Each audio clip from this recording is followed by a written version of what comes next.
Numbers chapter 3 verse 1 to 51. Verse 1. This is the account of the family of Aaron and Moses at the time the Lord spoke to Moses at Mount Sinai. Verse 2. The names of the sons of Aaron were Nadab, the firstborn, and Abihu, Eleazar, and Itamar. Verse 3. Those were the names of Aaron's sons, the anointed priests, who were ordained to serve as priests. Verse 4. Nadab and Abihu, however, died before the Lord when they made an offering with unauthorized fire before him in the desert of Sinai. They had no sons, so Eleazar and Itamar served as priests during the lifetimes of their father Aaron. Verse 5. The Lord said to Moses. Verse 6. Bring the tribe of Levi and present them to Aaron the priest to assist him. Verse 7. They are to perform duties for him and for the whole community at the tent of meeting by doing the work of the tabernacle. Verse 8. They are to take care of all the furnishings of the tent of meeting, fulfilling the obligations of the Israelites by doing the work of the tabernacle. Verse 9. Give the Levites to Aaron and his sons. They are the Israelites who are to be given wholly to him. Verse 10. Appoint Aaron and his sons to serve as priests. Anyone else who uproots the sanctuary is to be put to death. Verse 11. The Lord also said to Moses. Verse 12. I have taken the Levites from among the Israelites in place of the first male offspring for every Israelite woman. The Levites are mine. Verse 13. For all the firstborns are mine. When I struck down all the firstborn in Egypt, I set apart for myself every firstborn in Israel, whether human or animal. They are to be mine. I am the Lord. Verse 14. The Lord said to Moses in the desert of Sinai. Verse 15. Count the Levites by their families and clans. Count every male a month old or more. Verse 16. So Moses counted them, as he was commanded by the word of the Lord. Verse 17. These were the names of the sons of Levi: Gershon, Kohath, and Merari.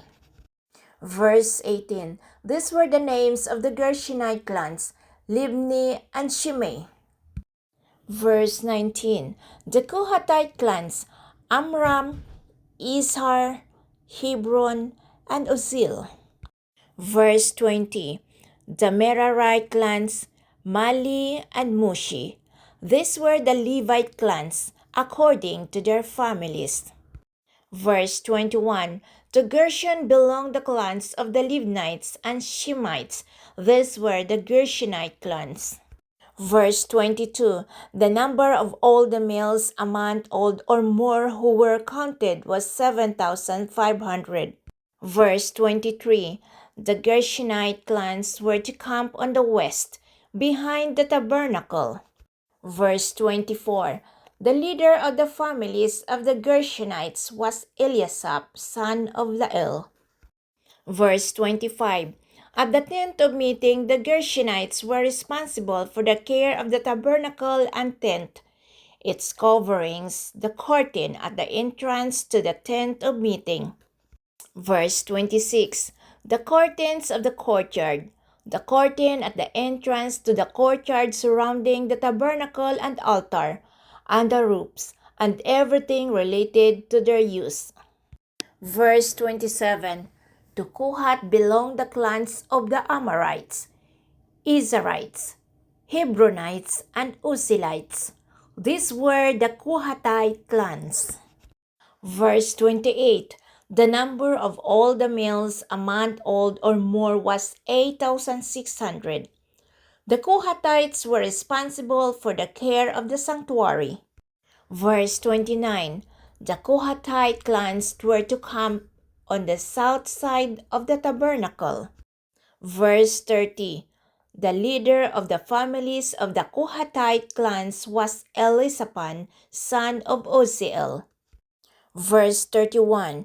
They were responsible for the care of the ark, the table, the lampstand, the altars, the articles of the sanctuary used in ministering, the curtain, and everything related to their use. Verse 32. The chief leader of the Levites was Eleazar, son of Aaron, the priest. He was appointed over those who were responsible for the care of the sanctuary. Verse 33. To Merari belonged the clans of the Malites and the Mushite. These were the Merarite clans. Verse 34. The number of all the males a month old or more who were counted was 6,200. Verse 35. The leader of the families of the Merarite clans was Suril, son of Abihail. They were to camp on the north side of the tabernacle. Verse 36. The Merarites were appointed to take care of the frames of the tabernacle, its crossbars, posts, bases, all its equipment, and everything related to their use. Verse 37. As well as the posts of the surrounding courtyard with their bases, tent, pegs, and ropes. Verse 38. Moses and Aaron and his sons were to come to the east of the tabernacle, toward the sunrise, in front of the tent of meeting. They were responsible for the care of the sanctuary on behalf of the Israelites. Anyone else who uproots the sanctuary was to be put to death. Verse 39. The total number of Levites counted at the Lord's command by Moses and Aaron according to their clans, including every male a month old or more, was 22,000. Verse 40. The Lord said to Moses, Count all the firstborn Israelite males who are a month old or more and make a list of their names. Verse 41. Take the Levites for me in place of all the firstborn of the Israelites, and the livestock of the Levites in place of all the firstborn of the livestock of the Israelites. I am the Lord. Verse 42. So Moses counted all the firstborn of the Israelites, as the Lord commanded him. Verse 43. The total number of firstborn males a month old or more, listed by name, was 22,273. Verse 44. The Lord also said to Moses. Verse 45.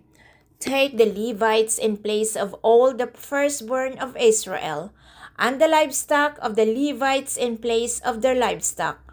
The Levites are to be mine. I am the Lord. Verse 46. To redeem the 273 firstborn Israelites who exceed the number of the Levites. Verse 47. Collect 5 shekels for each one, according to the sanctuary shekel, which weighs 20 gerahs.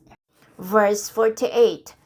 Give the money for the redemption of the additional Israelite to Aaron and his sons. Verse 49.